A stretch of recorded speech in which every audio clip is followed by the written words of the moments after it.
सबसे पहले अतीक साहब का मैं धन्यवाद ज्ञापन करना चाहूँगा। उन्होंने बहुत सारी बातें बताई और कुछ बातें मुझे भी नहीं पता थी। मैं किस तरह इनका शुक्रिया अदा करूँ मेरी समझ में नहीं आता, फिर भी आपका बहुत बहुत शुक्रिया अतीक साहब। मैं स्वागत करता हूँ मेरे साथी संजय राजवंशी जी, कीर्ति जी, पास्टर साहब और सभी तमाम हमारे BHL के साथी और तमाम युवा बच्चे। बड़ी खुशी की बात है कि आज ये अवसर दिया मानव संसाधन विकास केंद्र की ओर से मुझे कि आप सभी से रूबरू हूँ, आपसे चर्चा करूँ और जो मेरे जीवन के अनुभव हैं व्यक्तिगत और इस कारखाने में वो आपसे शेयर करने का एक अवसर मिला। इसके लिए मैं वास्तव में अपने आप को बहुत सौभाग्यशाली समझता हूँ और मुझे बड़ी खुशी हुई कि सबसे अच्छा ये लगा कि जो नॉलेज शेयरिंग की बात होती है या फिर अपने अनुभव बांटने की बात होती है, चाहे वो किसी भी क्षेत्र में हो, उसमें अगर बच्चे दिखते हैं ना तो थोड़ा कॉन्फिडेंस आ जाता है। और मेरा यही मानना है कि आप सब जो लोग हैं वास्तव में अगर देखा जाए तो देश के भविष्य आप ही हैं और निश्चित तौर पे आपके लिए कई चीज़ें ऐसी होती हैं अनुभव वाली। आदमी किताबें पढ़ता है, फिल्म देखता है, तमाम चीज़ें हैं, या फिर फर्स्ट हैंड एक्सपीरियंस। तो ठीक है, ये एक्सपीरियंस तो है लेकिन उसमें समय लगता है। तो एक जो सबसे बड़ी बात है, आप सबने अभी शिक्षक दिवस मनाया गया था और शिक्षक की जो महत्ता होती है, जो शिक्षक की महिमा होती है, या हम कह लें कि शिक्षक का जो समाज में स्थान है, वो और भी कई कारण होंगे, लेकिन सबसे महत्वपूर्ण चीज ये है कि शिक्षक आपको अंधेरे में एक रास्ता दिखाता है कि आप भटके नहीं। वो आपका लक्ष्य कहाँ पे है, वो लक्ष्य की ओर इंगित करता है ताकि आप सहजता से बिना गिरे बिना पड़े अंधेरे में अपना रास्ता टटोलने की बजाय आप सीधे अपने लक्ष्य तक पहुंच जाएं। यह दिखाता है कौन? आपका शिक्षक। और इसीलिए शिक्षक जो है वो समाज में सबसे ऊंचा स्थान रखता है। कबीरदास जी ने दुआ कहा है, आप सभी को याद होगा कि गुरु गोविंद दो खड़े काके लागू पाँव, बलिहारी गुरु आपने गोविंद दियो बताया। तो हमारी संस्कृति में भी खान साहब ने बात की थी, भारतीय संस्कृति के बारे में, हमारे संस्कार के बारे में, हमारे सामाजिक मूल्यों के बारे में। तो निश्चित तौर पे ये भारत जो है ना, हमारा देश, वो दुनिया में बिल्कुल अलग है, एक भिन्न देश है। और अगर किसी को गौरव है हम सभी को अपने देश पे या विश्व में जो हमारी पहचान है, उसका सबसे मुख्य कारण यही है हमारी संस्कृति के विविध रंग, हमारी एकता और अनेकता। ये दोनों चीजें प्रमुख हैं। तो मैं आपसे चर्चा करना चाहूँगा कि मेरे अनुभव क्या रहे अपने व्यक्तिगत जीवन में और साथ साथ इस संस्थान में आने पर। तो मैं आप सभी युवा लोग यहाँ BHL में हैं, मैं कहना चाहूँगा जैसा कि खान साहब ने बताया कि BHL में आने से पहले मैंने मंत्रालय में, विदेश मंत्रालय में कुछ दिन कार्य किया, कुछ दिन बैंक में कार्य किया और नियति ने मुझे यहाँ भेजा और मैं यहाँ आया। और मैं सचमुच अपने आप को बहुत सौभाग्यशाली समझता हूँ कि मैं BHL और उसमें भी BHL भोपाल आया। तो ये मैं कहना चाहूँगा, मैंने ये सारी जगह देखी और BHL में मैं कहना चाहूँगा जो BHL भोपाल है उसकी कोई सानी नहीं है। मदर यूनिट तो है ही, आप सभी को पता होगा कि 1956 में 29 अगस्त को इसका रजिस्ट्रेशन हुआ था। 1960 से यहाँ उत्पादन कार्य शुरू हो गया और निश्चित तौर पे BHL भोपाल की जो बात है वो मुझे कहीं और देखने को नहीं मिली। तो आप सभी भी ये समझें कि आप BHL भोपाल आए हैं, यहाँ प्रशिक्षण प्राप्त कर रहे हैं आप सभी।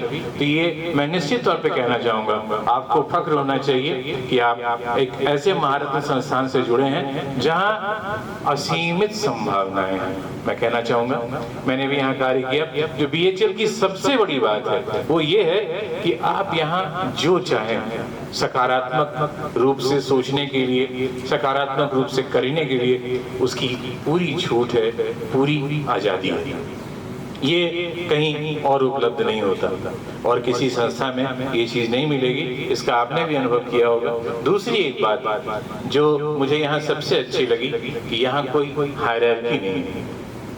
कहने के लिए हो सकता है कि तमाम कर्मचारी हैं, पर्यवेक्षक हैं, अधिकारी हैं, उनमें अलग अलग वर्ग है, लेकिन ये सब चीज सिर्फ कागजों पे देखी मैंने, धरातल पे ऐसी कोई चीज नहीं है। और बीएचईएल की यही सबसे बड़ी स्ट्रेंथ है, यही सबसे बड़ी ताकत है कि बीएचईएल तमाम परेशानियों के बावजूद मार्केट में चाहे जो कंपटीशन रहा हो, जो उतार चढ़ाव आया हो, लेकिन ये कंपनी आज भी पूरी ताकत के साथ पूरी दुनिया में अपना स्थान बनाए रखा है। और उसमें यही है टीम वर्क, मैं कहना चाहूंगा। और टीम वर्क में हम जब भी संबोधन करते हैं तो कहते हैं कि बीएचईएल भोपाल हमारा परिवार है, एक्सटेंडेड फैमिली है, और यही इसकी सबसे बड़ी ताकत है।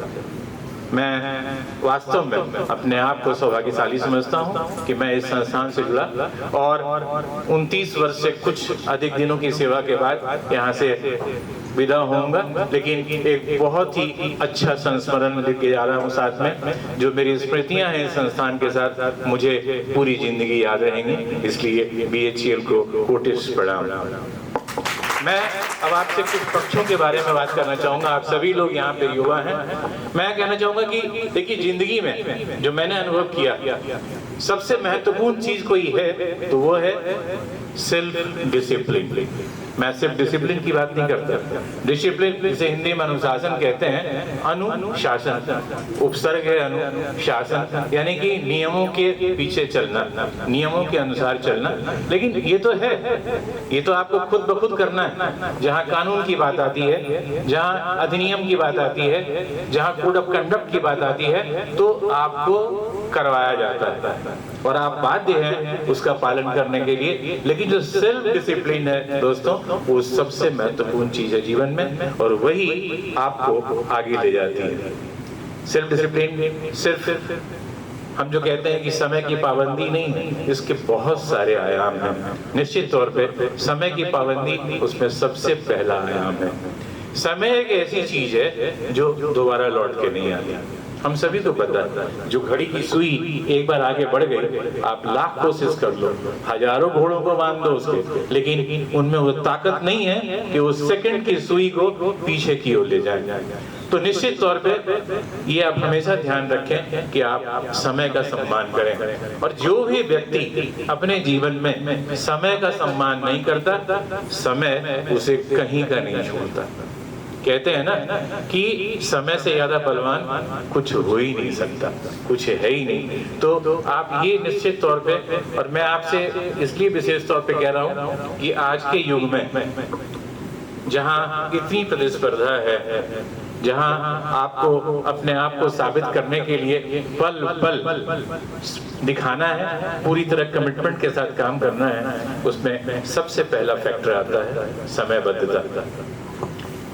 अनुशासन या सेल्फ डिसिप्लिन की मैंने आपसे बात की, उसमें जो दूसरी बात है वो ये है कि आप कैसे बोलते हैं, दूसरों के साथ कैसे व्यवहार करते हैं, दूसरों की बात कैसे सुनते हैं, सिर्फ कहते नहीं, सुनते कैसे हैं। ये भी सेल्फ डिसिप्लिन का एक बहुत ही महत्वपूर्ण आयाम है। और निश्चित तौर पर आपके जीवन में अगर कोई परिवर्तन आया है या परिवर्तन आएगा, और जो चीज आपको आगे ले जाएगी, उसमें सबसे महत्वपूर्ण बात है ये कि आप लोगों से किस तरह पेश आते हैं, उनसे किस तरह बात करते हैं, उनकी बात कितनी ध्यान से सुनते हैं, और ध्यान से सुनने के बाद उनकी बात पर अमल करते हैं या नहीं करते हैं, आपका क्या रिस्पॉन्स है।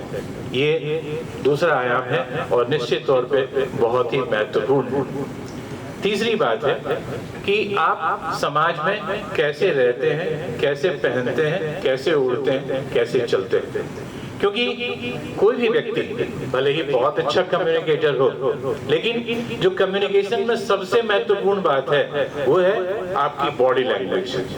आप बात करते समय किस तरह से लोगों के साथ पेश आते हैं, किस तरह आप जो है रिएक्ट करते हैं, that is the most important thing in communication. ऐसे तो इस बात का आपको ध्यान रखना है। और ये भी मैं आपसे फिर कहता हूँ, ये भी क्या है, एक डिसिप्लिन का ही हिस्सा है कि आप लोगों से किस तरह पेश करते आते हैं, किस तरह से बात करते हैं। तो इन चीजों का अगर आप ध्यान रखते हैं तो निश्चित तौर पे मैं कहूँगा कि कामयाबी जो है ना, वो आपके कदम चूमेगी, आप कामयाब होंगे, और इसमें कहीं कोई संदेह नहीं है। अब बात आती है लक्ष्य निर्धारण। एक मैं कहना चाहूँगा कि दुनिया में तमाम चीज़ें जो है ना, उनकी कोई निश्चितता नहीं होती। कब क्या होगा नहीं होगा किसी को नहीं पता। को जाने काल का मारी है, क्या क्या घर क्या परदेश, कहाँ कुछ होना है, सब ऊपर से तय है। लेकिन कुछ चीज़ें जो हैं वो तय होती हैं। जैसे कि मैं नौकरी में आया, जिस दिन मैंने यहाँ पे कार्य ग्रहण किया उसी दिन मेरे जो ज्वाइनिंग रिपोर्ट में ये भी लिखा था कि मैं किस दिन सेवानिवृत्त होऊंगा। ठीक है, उस समय में ये 24 सितंबर 2023 लिखा था, 2 वर्ष बढ़ जाने के कारण 24 सितंबर 2025 हो गया, लेकिन ये चीज़ तय थी। तो जीवन में कई चीज़ें तो जो हैं उसके बारे में आपको कोई जानकारी नहीं है, और निश्चित रूप से मैं कहना चाहूँगा अगले पल क्या होगा इसका कुछ भी पता नहीं। लेकिन जो चीज़ें तयशुदा है, जो निश्चित है, उसके बारे में आपको तैयारी करनी चाहिए। जैसे मैं कहता हूँ कारखाने की बात हम कर लें। कारखाने में टारगेट हमें साल के प्रारंभ में दिया जाता है कि हमारा जो है 4400 करोड़ का लक्ष्य है। विभागों के लक्ष्य निर्धारित होते हैं कितना है, ये तो पता है ना आपको कि आपका क्या टारगेट है। तो जो टारगेट पता है उसकी पूरी तैयारी करने की जिम्मेदारी आपकी होती है। आप अपने जीवन में अगर कोई लक्ष्य निर्धारित करते हैं तो आपने तय कर लिया, उसकी एक समय सीमा भी तय हो गई।